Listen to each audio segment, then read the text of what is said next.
London has long been the financial heartbeat of Europe, a towering symbol of economic might and influence. But why is it now facing a monumental threat in the form of Paris? The landscape of European finance is undergoing a seismic shift as economic and political forces redefine power dynamics on the continent. Could Paris be on the verge of passing London as Europe's new financial capital? In this video, we'll explore the factors driving this significant shift in financial power, examining the strategies and developments that are positioning Paris as a formidable contender in the global financial arena. We'll also delve into what this transition means for the future of Europe and the global economy. Picture this. It's a bustling morning in London's financial district, with skyscrapers piercing the cloudy sky and people rushing to work, carrying briefcases and sipping coffee. The scene seems like any other typical day in the financial hub of Europe, but beneath this facade, a seismic shift is underway. The heart of Europe, finance is beating to a different rhythm, one influenced by a monumental event. Brexit is the major event that has brought significant changes in the European Union, and these are not for the better. On the 23rd of June 2016, a decision through a referendum altered the course of the United Kingdom and its relationship with the European Union. The Brexit process, initiated by the United Kingdom, unfolded a chain of events that reversed the process of integration, which was followed for decades, putting a question mark over London's position as one of the financial hubs of Europe. Among the various impacts of Brexit, probably the most severe was one of the removal of passporting rights for the financial institutions of the UK. These rights had been the key to the door for the banks and the financial firms, which enabled them to carry on their businesses in all the member nations of the EU without requiring any individual permissions for the operations. However, this luxury was not possible after Brexit, as financial institutions got exposed to multiple siloed regulatory requirements that added both cost and calibration challenges. Imagine the challenges. Financial titans in London unexpectedly found themselves operating in 28 different regulatory environments, one for each EU member state. This new reality forced the banks to change their tactics and search for new opportunities in the frame of the EU. When Brexit started, the movement of financial institutions out of London was observed from the start. These institutions moved to seek other locations that could provide them with market access and compliance so that they would not destabilize. Some of the big financial institutions that threatened to shift their operations included HSBC, JP Morgan, and Goldman Sachs, which indicated an intention of moving a large chunk of their businesses to the EU with Paris as the preferred city. Take Goldman Sachs, for instance. They have been actively repositioning their European team, moving key personnel like Dirk Livens from London to Paris. This strategic shift is part of a broader plan to disperse dealmakers across Europe, ensuring they remain close to their clients amidst the post-Brexit uncertainty. Paris is not just a city of romance and culture, it's rapidly becoming a hub for finance. Dirk Livens, who leads the FIG team, is relocated to this vibrant capital with plans to double the size of his team. Anthony Goodman, head of Goldman's EMEA investment banking team, has described Brexit as a catalyst for these relocations. But why Paris? Why not another city? And how does this move reflect Goldman Sachs' long-term strategy? Let's dig deeper. Paris's rise in the financial domain is not due to the Brexit process, but the outcome of the performance and planning. Several dynamics such as strategic government policies, infrastructure, skilled human capital, and effective business environment have significantly contributed to the improvement of Paris's financial city image. But what has changed specifically has pushed Paris into such a position? The French government has played a critical role in enabling Paris to become a hub for financial institutions after Brexit. Being aware of the opportunity to take the place of London, which became a result of the exit from the EU, the government launched a range of specific measures and policies in Paris to increase the attractiveness of the city to international investors. Such efforts were not aimed at merely recruiting new economic ventures, but at developing conditions that could help financial institutions.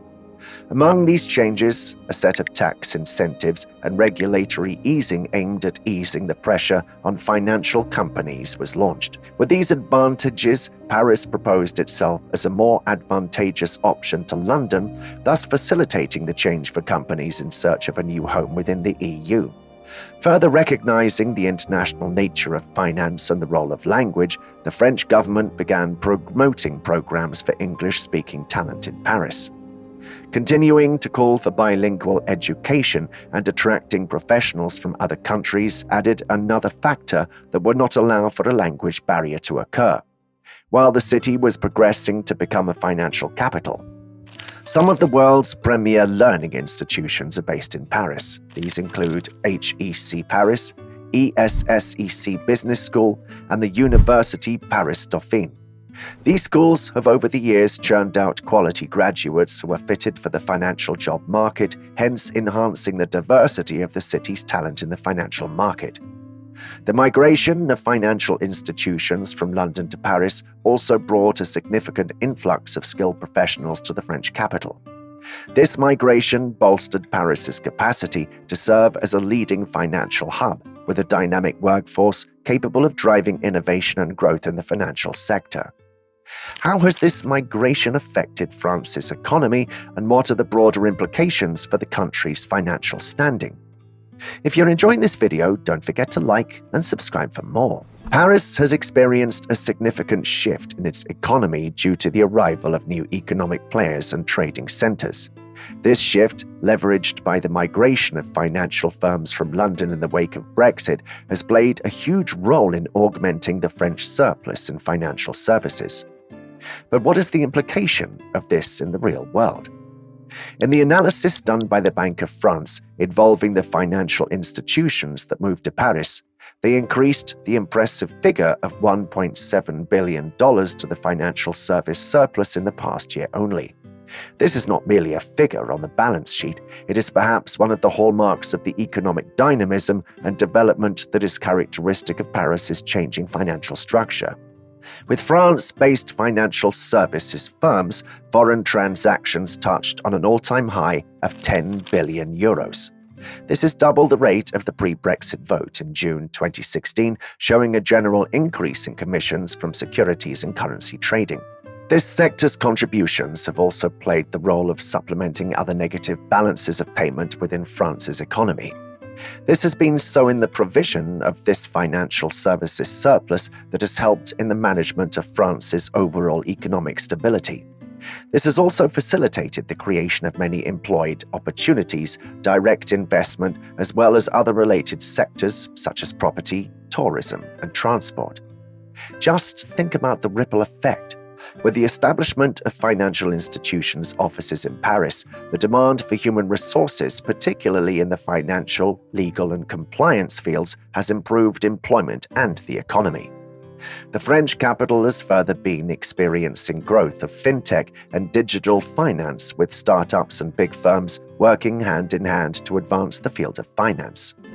The financial growth in Paris has had a ripple effect on several of the sectors of the economy. This has led to growth of the real estate businesses, especially in the provision of office spaces, while the addition of professionals has enhanced the hospitality and transport industries.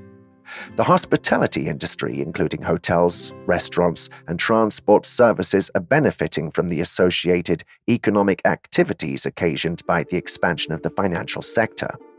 This growth is not simply of the increase of numbers, it's about the creation of a healthy environment that will allow many enterprises to bloom. Thus, the economic growth in Paris proves that the city has been able to cope with the emerging global problems. It has also played a major role in Paris, where Euronext Paris has been turned into the biggest stock exchange in Europe. Euronext Paris has been at the forefront of innovation in financial products, introducing offerings that align with global trends and investor preferences. The exchange's commitment to innovation has attracted a wide range of issuers and investors. But some believe the most disliked market globally could be on the verge of reclaiming its status as Europe's financial capital. What does this mean for London's future? Can it regain its crown as Europe's financial capital, or has the shift to cities like Paris become a permanent fixture in the financial landscape? All signs point to London's financial district making a strong comeback and inching closer to surpassing Paris. The dollar valuations of the main indices for these two financial hubs are now only slightly apart. More importantly, major players are starting to view the market along the Thames with renewed optimism. In the ongoing battle for European dominance, London is hot on Paris's heels. Last year, the French stock market was valued at around $3.5 trillion, but this year it has dipped to $2.93 trillion. This decline is largely attributed to growing economic uncertainties in the key Chinese market and the waning rally of luxury stocks in Paris.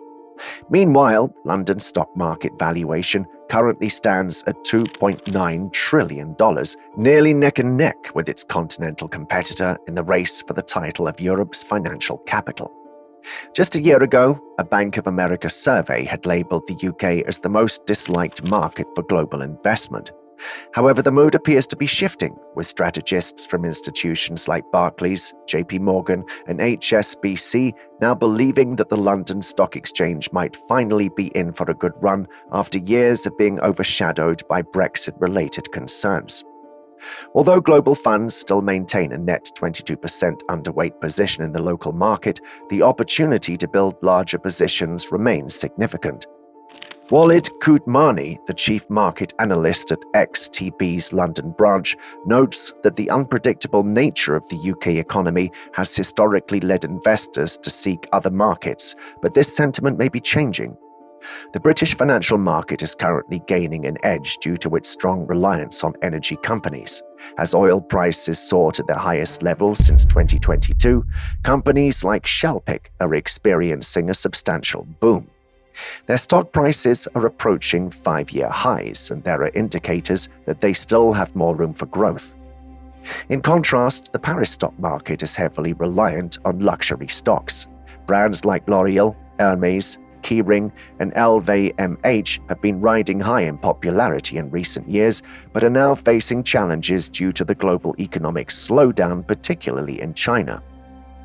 As the financial landscape continues to shift, London's resurgence could mark a new chapter in the competition for Europe's financial crown. Will the UK's capital regain its position as the continent's financial powerhouse? The coming months will be crucial in determining the outcome of this ongoing battle between these two major financial centres. If you enjoyed this content, check out another one of our videos on our channel. Let us know in the comments, and don't forget to like and subscribe for more.